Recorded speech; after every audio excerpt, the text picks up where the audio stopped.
नमस्कार विद्यार्थी मित्रांनो. आज 12 जानेवारी स्वामी विवेकानंद यांची जयंती.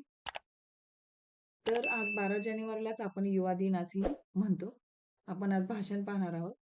माननीय अध्यक्ष, गुरुजन वर्ग आणि माझ्या प्रिय मित्रांनो, आज आपण स्वामी विवेकानंद यांची जयंती साजरी करण्यासाठी येथे जमलो आहोत. स्वामी विवेकानंद हे केवळ एक व्यक्ती नव्हते, तर ते एक विचार होते, प्रेरणा होते, ज्यांनी भारताच्या युवा पिढीला नवी दिशा दिली. स्वामी विवेकानंदांचा जन्म 12 जानेवारी 1863 रोजी कोलकाता येथे झाला. त्यांचे मूळ नाव नरेंद्रनाथ दत्त.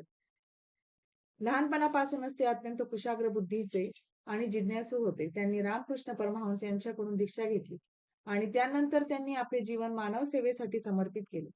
स्वामी विवेकानंदांनी 1893 मध्ये शिकागो येथे झालेल्या जागतिक धर्म परिषदेत भारताचे प्रतिनिधित्व केले. त्यांच्या प्रभावी भाषणाने पाश्चात्य जगाला भारतीय संस्कृती आणि तत्वज्ञानाची ओळख करून दिली. त्यांनी शिकागो भाषण गाजवले आणि भारताची मान जगात उंचावली.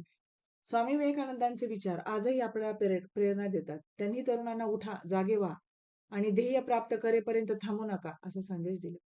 त्यांचा आत्मविश्वास आणि निर्भयता यावर खूप भर होता. ते म्हणायचे, तुम्हीच तुमचे भविष्य घडवू शकता. आजच्या तरुणांसाठी स्वामी विवेकानंदांचे विचार अत्यंत महत्वाचे आहेत.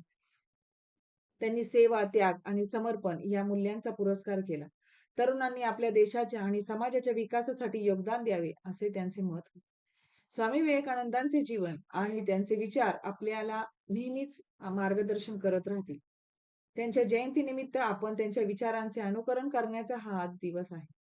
आणि आपल्या जीवनात आजच्या तरुणांसाठी स्वामी विवेकानंदांचे विचार अत्यंत महत्वाचे आहेत. आपल्या जीवनात सकारात्मक बदल घडवण्याचा आपण संकल्प करूया. तर एवढं बोलून मी भाषण संपवते. जय हिंद, जय भारत. धन्यवाद.